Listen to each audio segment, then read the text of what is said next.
Magandang umaga po ng Sabado. At bukas, Linggo na naman. Magsasama-sama na naman tayo sa isang pagsambang via live stream. Nakakailang linggo na rin tayo at nakaka-edify na isipin, nakakasaya din na tayo nakakapagkita-kita kahit malang electronically. At lalo kayo, kita-kita nyo ako. Kayo din naman, nakikita ko mga comments nyo. Kaya importante na may ganitong technology. Salamat sa Panginoon sa pagpapala niya, pag-iingat sa atin sa lahat ng mga nakaraang araw. At tulad ng ating nakagawian, we study the words, especially of Jesus, the deeds, the teachings of Jesus, ngayong mga lockdown and quarantine time. At ang pamagat ng pag-aaral natin ngayon ay napaka-madramang pamagat, Jesus heals. Simpleng-simpleng 2 words, pero ang daming kahulugan. Mark 1:29-34. Mula sa sinagoga ay nagtungo agad si Jesus at ang kanyang mga alagad, kasama sina Santiago at Juan, sa bahay nina Simon at Andres. Noon ay nakahiga dahil nilalagnat ang biyena ni Simon, at ito'y agad nilang sinabi kay Jesus.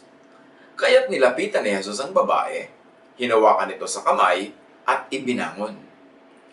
Noon di gumaling ito at naghanda ng pagkain para sa kanila. Pagsapit ng gabi, pagkalubog ng araw, dinala kay Jesus ang lahat ng may sakit at mga sinasapian ng demonyo.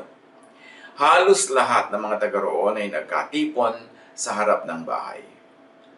Pinagaling ni Jesus ang maraming may sakit, anuman ang kanilang karamdaman. Pinalayas din niya ang mga demonyo at hindi niya hinayaang magsalita ang mga ito sapagkat alam nila kung sino siya. Marami tayong mapupulot na aral sa episode na ito ng ministry at buhay ng Panginoong Jesus. Ating balik-balikan, Mark 1:29-30. As soon as they left the synagogue, they went with James and John to the home of Simon and Andrew. Simon's mother-in-law was in bed with a fever, and they immediately told Jesus about her. Of course, Simon here is none other than Peter, very popularly known as Peter. So sinabi nila agad kay Jesus ang kalagayan ng biyana ni Peter. The old woman was sick, and they told Jesus about her. Tell Jesus about sick people. Yan ang ating ministry. Jesus knows, but just the same, it's good for us to pray for the sick. Especially kung ang prayer na ito ay private, nag-iisa lang tayo na nanalangin, walang performance involved. May mga nagtatanong sa akin kung pwede daw ba ako mag-pray para sa mga may sakit. Sabi ko, yes, why not? I mean, why not? Pero, I pray in private. Mas gusto ko na nagpe-pray ako na yung kung ano ang udyok sa akin ng Espiritong Banal, kung ano ang leading sa akin, yun na ipagpe-pray ko. Hindi yung nag-aalang-alang pa ako doon sa mga kamag-anak na nakikinig ng prayer, sa pasyenteng nakikinig ng prayer, to the point that the prayer becomes a performance to please an audience. Well, I have nothing against people praying for sick people in the presence of many others, but as for me, parang napaka-powerful and effective yung personal prayer. James 5:15, and the prayer offered in faith will make the sick person well. The Lord will raise them up. If they have sinned, they will be forgiven. It's interesting to note na kakambal nung healing yung forgiveness, kakambal ng forgiveness yung healing. Apparently, there must have been some kinds of illnesses associated with sin, and therefore, the healing involves forgiveness of the sin. Kaya importante rin na yung tao ay nag-iisip-isip pag may karamdaman, pagka merong mga sakit, mag-isip-isip kung meron ba tayong halimbawa kasalanan. Hindi lahat ng sakit ay dahil sa kasalanan, but apparently sa dami na example sa Bible, merong mga dahil siguro sa kasalanan. At pwede halimbawa na dahil iniinda mo yung kasalanan, guilty ka, o natatakot ka sa magiging bunga nito, naapektuhan ang iyong health. Bumababa ang power ng iyong immune system at nagagapi ka ng maraming mga karamdaman. Pwede mangyari yon. Pwede rin na dahil sa pag-aalala mo, dahil sa iyong kasalanan, dahil sa feeling mo tungkol dyan, ay mawala ka ng ganang kumain, mawala ka ng ganang matulog, at yung health mo will be impaired. So, nonetheless, it's always important to pray for the sick. then bring the sick person's case before Jesus. Again, you bring Jesus to the sick person or bring the teachings of Jesus to sick people. Paano ba dinadala ang isang tao kay Jesus? Hindi naman pwedeng gawin mo yan physically now kasi in spirit na ang ating relationship with Jesus. Well, you bring people to God, to Jesus, in spirit sa pagitan ng panalangin. And you bring Jesus to sick people in spirit once again through the teachings of Jesus. Dapat dinadala ka sa mga may sakit ang mga katuruan ni Jesus, ang kanyang mga pangako, ang kanyang mga sinabi, ang kanyang mga binitawan, ang mga blessings sa mga tao para ito madinig at tumalab doon sa taong nakakarinig. Ngayon, yung mga katuruan ni Jesus, mahalaga rin yan sa pagpapagaling ng may sakit because the sickness could be physical, mental, emotional, and spiritual. Yun naman pala, ang katapat lang ng sakit niya, makarinig yung kanyang espiritu ng mga nakakapagpalakas, nakakapagpasigla, at nakakapagpagaling na salita ni Jesus. Kaya yung pagtuturo mula sa mga direct words of Jesus, yung pagkukwento tungkol kay Jesus, part of healing yan. Dahil kuminsan yung katawan may sakit lang dahil may sakit ang espiritu. Pero yung espiritu, pagka nakarinig ng nakakabuhay na mga salita ng Diyos, nabubuhay ito, sumisigla, at kasama na sumisigla ang katawan. Jesus is the healer. Importanteng laging tayo nakafocus dyan. The spiritual touch of Jesus heals the body, mind, heart, and spirit. So hindi lang physical ang healing. Emotional healing is very important. Maraming mga sakit dahil yung tao malungkot pala. Dahil yung tao depressed pala. Kaya yung mga sakit ng katawan niya ay symptom lang o pagbabadya lamang, pahiwatig ng tunay na may sakit, yung puso, yung espiritu, yung kaluluwa. So marami mga may sakit sa ating paligid, let's bring them all to Jesus, including ourselves, of course. Mark 1:31, sa pagpapatuloy ng kwento, dahil sinabi nila kay Jesus na may sakit ang biyenan nitong si Pedro, so he went to her, took her hand, and helped her up. What do we learn from here? That Jesus answers when called upon. That Jesus holds the sick by the hand. At ngayon, syempre, in spiritual ways. And Jesus helps the sick and the weak up.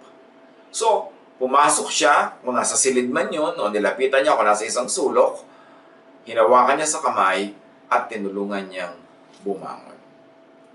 The fever left her, and she began to wait on them. Talsik ang lagnat nung hawakan ni Jesus. At siyempre ngayon, mahahawakan tayo ni Jesus through our ears when we hear the words of Jesus. Through our eyes when we read the words of Jesus. And through our mouths when we speak, when we recite, when we declare the words of Jesus. Yan ang mga pinapasukan ng healing. At siyempre through our hearts. Pag tinablan tayo ng kapangyarihan ng pag-ibig ni Jesus, maraming karamdaman ang gagaling. The Jesus touch works. And we should note that the healed woman worked and served them. Pagkahipo sa kanya ni Jesus at tinulungan siyang bumangon, gumaling siya, bumangon agad, nagluto at pinakain niya yung mga panauhin. Kasi sila Jesus at ang mga kasama ni Jesus, sila ay mga panauhin sa bahay na yon ni Pedro at ng kanyang kapatid na si Andrew. So meron agad lesson para sa atin yan, mga kapatid. After receiving the Jesus touch, after being healed, restored, strengthened, help, serve, especially Jesus, the work of Jesus, the work of those who work with Jesus, tulungan natin yun. Kaya tayo gumagaling, kaya tayo pinapagaling, kaya tayo pinapalakas, meron tayong mission sa buhay. May saysay ang ating lakas. And what you receive, you give. Remember, she was served by Jesus. Now she served. And when you receive, you give. Kitang-kita agad eh. Isang sentence lang nga dito sa kwento sa Mark 1 na pagkagaling niya, naglingkod agad. So what you receive, give. Service. She received service, she served. And when you receive, you give. Huwag na maghintay ng matagal kung kailan tayo tumanggap ng pagpapala, agad-agad maging pagpapala tayo sa iba. Mark 1:32-34. That evening after sunset, the people brought to Jesus all the sick and demon-possessed. The whole town gathered at the door, and Jesus healed many who had various diseases. Lessons for us: bring the sick for healing to Jesus. By prayer, by Jesus-appointed means, and this time we mean natural law, science. Maraming paraan ng paglapit kay Jesus para magpagaling ng sakit natin at sakit ng iba. Yung isa, prayer. Yan ang pinaka-madali at pinaka-madalas na ginagawa. Spiritual means. Pero meron ding Jesus-appointed, God-appointed means. Using natural law, meaning science. The healing arts, the healing sciences. Pagka meron may sakit, pwede nating yang gamutin sa pamamagitan ng emotional ministration, spiritual ministration, at physical health ministrations. 1 Timothy 5:23, stop drinking only water and use a little wine because of your stomach and your frequent illnesses. Ito ang payo kay Timothy dahil laging sira ang tiyan. Hindi lang siya ipinanalangin, pinayuhan siya to take actual, practical measures. And in his case, to drink a little wine. Kasi disinfectant din ang alcohol ng wine. At maaaring ma-correct nito ang maraming chemical imbalances in the stomach. At talaga namang ginagamit yan ng ancient peoples as medicine. 2 Kings 20 verse 7.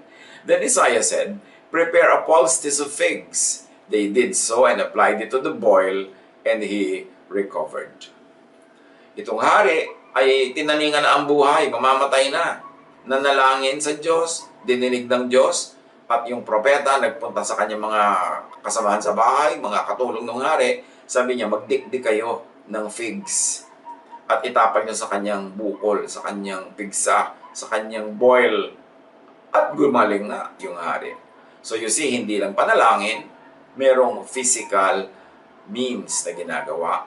Merong physical healing na nangyari because of physical application of herbs, of plants, of medication. 1 Kings 19, 4-8. And he walked for a whole day into the desert. Then he sat down under a bush and asked to die. Then Elijah lay down under the bush and went to sleep. An angel came to him and touched him. The angel said, get up and eat. Elijah looked around, and by his head there was a cake that had been baked over coals and a jar of water. He ate and drank, and then he went back to sleep. In this case, this is God's touch. Elijah was already very depressed that he wanted to die. He was asking God to take his life. Yung pala, gutom lang, kasi pagod na pagod. So, natulog siya, at ginising siya ng anghel para painumin, para pakainin, at pinatulog siyang muli. That's how God touched this man. Hindi lang through a miraculous way, kundi through physical ways and using physical tools. This time, water, food, and sleep. Later, the Lord's angel came to him again, touched him, and said, get up and eat. If you don't, you will not be strong enough to make the long trip. So Elijah got up. He ate and drank and felt strong. Then Elijah walked for 40 days and nights to Mount Horeb, the mountain of God. So hindi lagi dapat ang hinihingi natin miraculous healing. Kung meron kang dapat na inumin gamot, inumin mo yan. Kung may dapat kang kainin, kainin mo. Kung meron kang hindi dapat kainin, hindi huwag mo kainin para huwag ka makasama sa katawan mo yon. Meron dapat physical means to healing. Yung iba naman kasi puro hyper-faith ang umaandar. Ayaw nilang gamitin yung natural sciences. And Diyos din naman ang sumulat ng law of nature. Siya din ang nagsulat ng mga reseta na yan na nasa nature, nasa mga dahon, nasa mga pagkain, nasa mga iba-iba nating iniinom at kinakain, at lalong-lalo na sa pahinga. Napakalakas magpagaling ang pahinga. Pahinga ng isip, lalo na. Pahinga ng puso, pahinga ng emosyon, at pahinga ng katawan. So bring people to Jesus by miraculous means. Get healing also by miraculous means. Kasi hindi naman dinidiscount yung miracles. Gawin mo kung anong kaya mong gawin bilang tao, at yung hindi mo kaya, ipasa Diyos mo. At kung kailangan talaga ng miraculous intervention, why not ask for it? 1 Kings 17:6, the ravens brought him bread and meat in the morning, and bread and meat in the evening, and he drank from the brook. So pinakain ng Diyos itong si Elijah, miraculous kasi gumamit siya ng mga ravens. Yung mga ravens, alam nga namang supplyan kanya ng pagkain. Nang dadagit nga sila ng mga pagkain ng mga tao para maging sarili nilang pagkain. Yung bang nasa bibig nila, dadalhin pa nila sa prophet, lilipad pa sila ng malayo para ibigay yon. Yun ang miracle doon. Kasi pagka naman ang Diyos ay kumikilos, it's not magic. The method was miraculous. Pero hindi man bilang, toink, mayroon ng pagkain, toink, mayroon ng inumin. Walang ganun. Magic yun eh.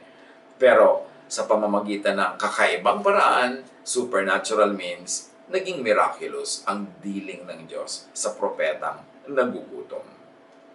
Sa pagpapatuloy ng kwento ng mother-in-law nitong si Peter at sa pagpapagaling ni Jesus sa mga tao doon, Mark 1:34, he also drove out many demons, but he would not let the demons speak because they knew who he was.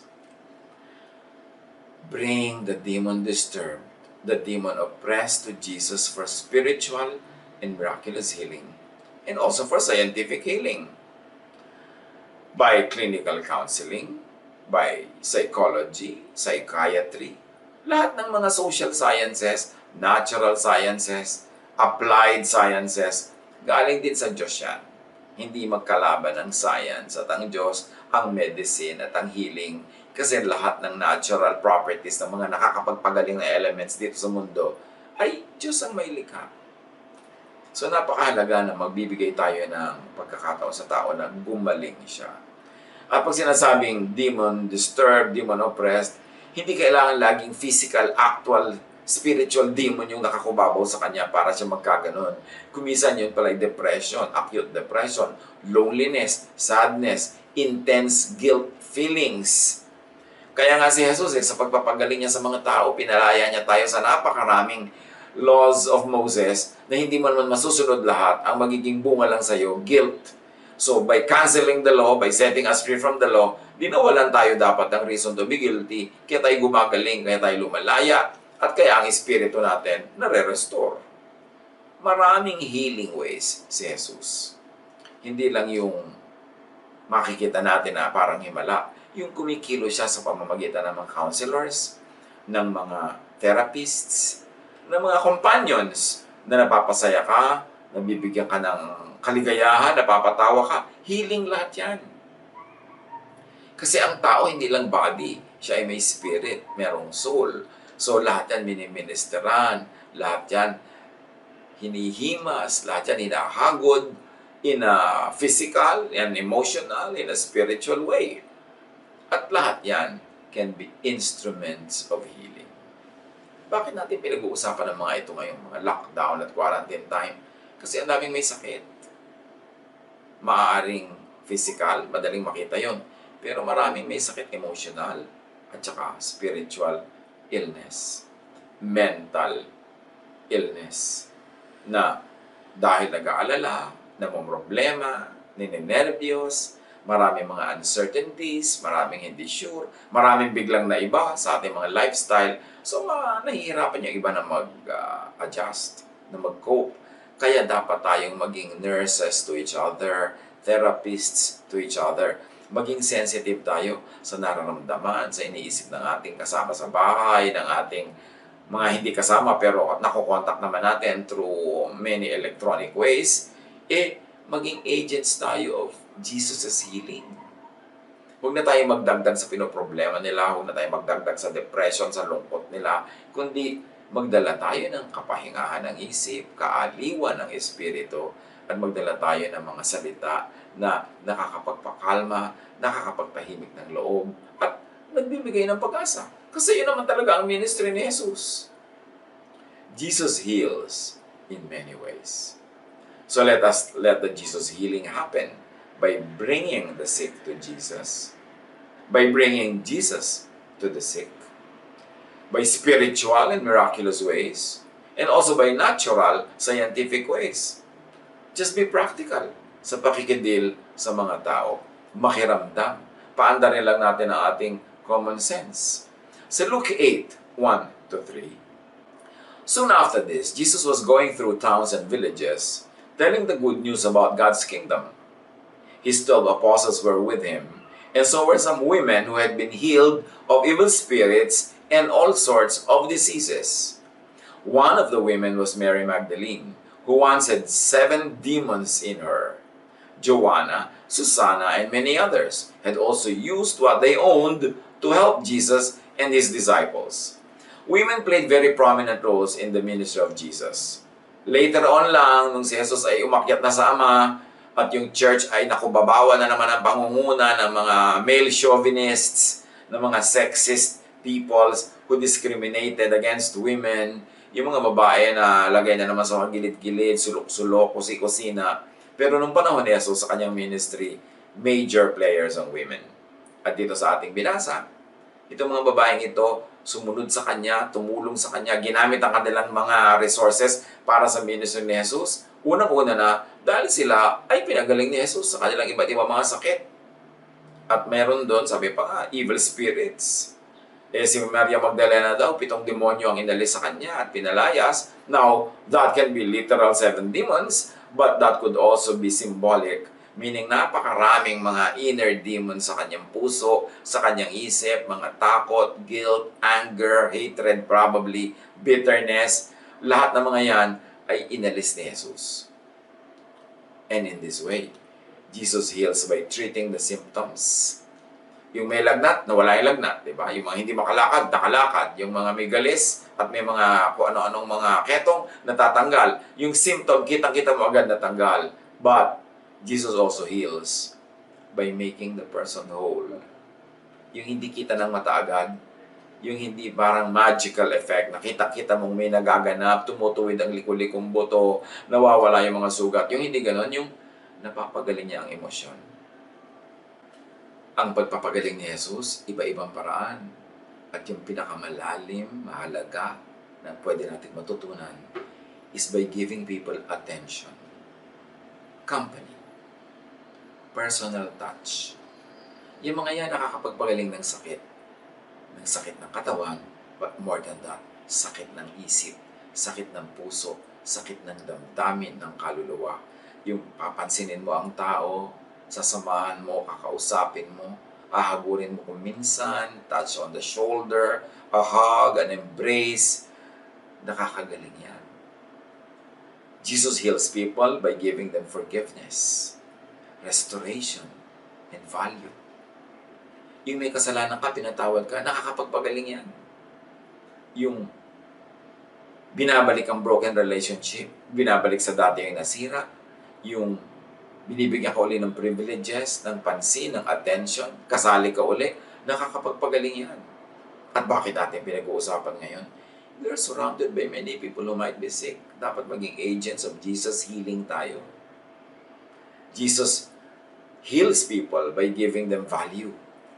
Kita niyo yung biyanan ni Pedro. Nagtrabaho agad, nag-serve agad. Nagkaroon agad siya ng self-worth. So, binibigyan natin ng work, ng mission. Yung mga tao, nagdadagdag yan sa value nila. Pagka meron tayong isinasali sa project, binibigyan ng task, ng mission, inuutusan, hindi lang yung para natin sila kawawain o i-exploit. Kasi isang paraan yun ng pagsali sa kanila sa ating buhay, sinasali nila sa atin, natin sila sa ating mga ginagawa. So, nagkakaroon sila ng newfound sense of value and worth. At gumagaling ang emosyon ng mga tao na ang sakit ay feeling rejected, feeling puwera, feeling kawawa. Jesus heals by giving people acceptance, belongingness, and assurance that they are loved. Pwede rin natin gawin yan sa isa't isa para daluyan tayo ng pagpapala ng Diyos. And Jesus heals by giving peace of mind and rest for the spirit. Yung hindi natin laging ginugulo, binabagabag, binibigyan ng mga alalahanin, at yun nga, pinapatawad natin, malaking bagay yan. Kasi ang mga tao, pag meron silang guilt, tapos hindi naman makapal yung kanilang sense of entitlement sa buhay, in other words, sensitive din sila, dinaramdam din nila syempre na sila ay may kasalanan. At ang nagpapagaling sa kanila ay yung malaman nilang sila ay pinapatawad. Let us be generous with forgiving and forgiveness. Because by forgiving people, we help them to heal. Sa ganitong mga panahon, lockdown, quarantine, maraming possible avenues para tayo magkaroon ng physical, mental, emotional, and spiritual sicknesses. Be a recipient of the Jesus healing. Open your heart to Jesus. Accept Jesus into your heart, into your mind, into your self. Para yung kapayapaan niya maghari sa iyong buhay, yung kanyang kabaitan ang madama mo at yung kanyang pag-ibig ang magpalaya sa iyo sa napakaraming mga possible inner demons that could be torturing you. Be a recipient of the Jesus healing and be an agent of the Jesus healing. Dalhin mo ang mga tao kay Jesus. Dalhin mo si Jesus sa mga tao. God bless us all.